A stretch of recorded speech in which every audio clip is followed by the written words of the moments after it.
Hello everyone guys. So SQL की series में आज हम क्या करने वाले हैं that what is delete command in SQL की डिलीट कमांड क्या होती है।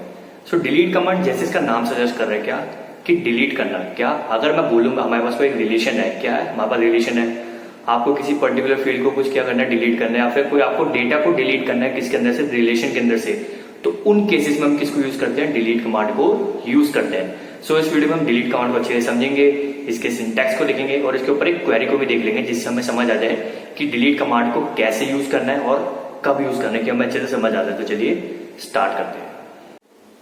So guys let's discuss delete command in SQL. So first of all it is a DML command. जैसे हमें पता है कि एसक्यूएल के 3 टाइप्स होते हैं, DDL, DML and DCL.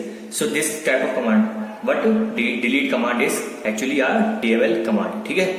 And second it is used to delete the data from a table, कि किसी टेबल में से जैसे किसी रिलेशन में से अगर आपको किसी डेटा को डिलीट करना है तो आप इस कमांड का यूज करते हैं, यानी कि डिलीट कमांड का यूज करते हैं। तो सब इसका सिंटेक्स क्या होता है देखते हैं। इसका सिंटेक्स होता है, पहले लिखते हैं डिलीट फ्रॉम, क्या लिखते हैं, डिलीट फ्रॉम, देन टेबल का नेम, यानी कि जो आपके रिलेशन का नेम है या फिर टेबल का नेम है वो आपको लिखना पड़ता है। मेनली इतना लिखना पड़ता है। और अगर मान लो किसी केस में आपको कोई कंडीशन नहीं होगी, मतलब आपको इस चीज को डिलीट करना है कि वेयर ये कंडीशन है, वो और कंडीशन है, तो उस केस में आपको ये भी लगाना पड़ेगा वेयर, देन वो कंडीशन लिखनी पड़ेगी। इसमें लिखा है कि इफ रिक्वायर्ड, यानी कि ये तब आप ये मतलब जो पार्ट है वाला वेयर वाला, ये आपको कब यूज करना है, जब आपको कंडीशन दी हो।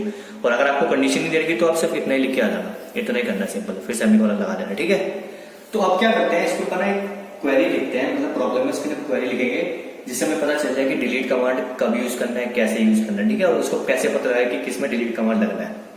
तो क्वेश्चन देखो साफ साफ कह रहा है कि delete the record of all the employees who are working in sale department. तो इससे समझ आया आपको कि क्या कह रहा है कि हमें रिकॉर्ड को डिलीट करना है सारे एम्प्लॉइज का, कि मतलब हमें सारे एम्प्लॉइज का रिकॉर्ड को डिलीट करना है। तो ये क्या हो गया यहाँ तक। खाली अगर मैं यहाँ तक की बात करूं, delete the record of all employees की बात करूं, तो ये सिंपल कह रहा है कि मुझे सारे एम्प्लॉइज का रिकॉर्ड को डिलीट करना है।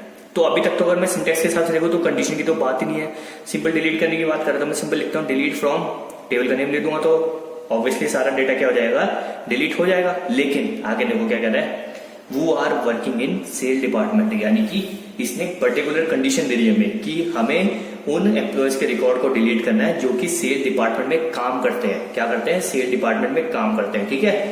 तो हमें क्या है कि इस केस में हमें कंडीशन, ये जो है कंडीशन वाला पार्ट, ये भी लिखना पड़ेगा। तो बेसिकली जैसे हम पिछली कुछ वीडियो से हम अपना रिलेशन डिस्कस करते आ रहे हैं, कौन सा वाला, एम्प्लॉय नाम का रिलेशन डिस्कस करते आ रहे हैं, है ना। जैसे हम ये रिलेशन यूज करते हैं, देखो एम्प्लॉय नाम का रिलेशन था, employee number, name, department, salary, bonus, ये हम रिलेशन डिस्कस करते आ रहे हैं, ठीक है। तो मैं इसी रिलेशन की बात कर रहा हूँ, ठीक है, कि एम्प्लॉय नाम का रिलेशन हमारी मतलब टेबल है, उसमें उसने कहा डिपार्टमेंट सेल है ना। तो सेल डिपार्टमेंट देखो 1 2 3 काउंट्स है, यानी कि 3 मतलब एम्प्लॉयज है जो सेल डिपार्टमेंट से, मतलब कि हमें इन 3 एम्प्लॉयज के डेटा को क्या करना है, डिलीट करना है। सो ये क्या हमारा बेसिकली एम्प्लॉय नाम का रिलेशन है, कैसे एम्प्लॉय नाम की टेबल है। अब हमें इसके लिए क्वेरी लिखनी पड़ेगी, ठीक है। तो क्वेरी कैसे लिखेंगे, सबसे पहले लिखेंगे क्या, डिलीट फ्रॉम, राइट। अब उसके बाद क्या लिखेंगे, टेबल का नेम। अब टेबल का नेम क्या है, टेबल का नेम जैसे मैं अभी आपको बताया, टेबल का नेम है एम्प्लॉय, क्या है, एम्प्लॉय। तो मैं लिखूंगा delete from employ. Now condition, condition क्या है कि डिपार्टमेंट क्या होना चाहिए, सेल डिपार्टमेंट चाहिए। तो where department is equal to what, department is actually sale department. तो अब ये कंडीशन क्या करेगी मेरी, कि ये खाली उन एम्प्लॉयज के डेटा को डिलीट कर देगी।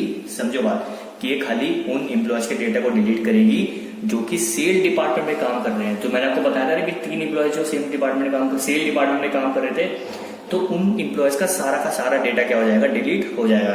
And this is what delete command in SQL, यानी कि डिलीट कमांड को यूज करना बहुत ईजी है। क्वेश्चन आपको डायरेक्टली ऐसे ही आएगा कि प्रॉब्लम मतलब ऐसी है डायरेक्टली कि आपको किसी चीज को डिलीट करना है। तो डिलीट करना अगर सिंपल ऐसा कहता है तो आपको सिंपल जो फर्स्ट लाइन है वो मेंशन कर देनी है। अगर आपको बाई चांस कोई कंडीशन दे तो आप कंडीशन भी लगा दो। So this is what delete command. और प्रॉब्लम्स सिंपल ऐसी आएंगी, मतलब साफ साफ आपको मेंशन होगा कि डिलीट करना है। सो गाइस आई आपको समझ आ गया कि डिलीट कमांड क्या होती है, ठीक है। डिलीट कमांड को हमने अच्छे से समझ लिया, उसके सिंटैक्स को देख लिया, उसके ऊपर क्वेरी को भी देख लिया, कि जिससे वो हमें समझ आ जाए कि कैसे हमें कब डिलीट कमांड को यूज करना है। जब भी वो सिंपल बात कहना है कि आपको किसी चीज को या किसी फील्ड को, किसी वैल्यू को, डेटा को आपको डिलीट करना है टेबल के अंदर से और कैसे रिलेशन के अंदर से, तब आप सीधा सीधा डिलीट कमांड लगा देना, ठीक है। So this is what about delete command. अगर आपको इस वीडियो में डाउट है तो आप पूछ सकते हैं। Till then goodbye, take care.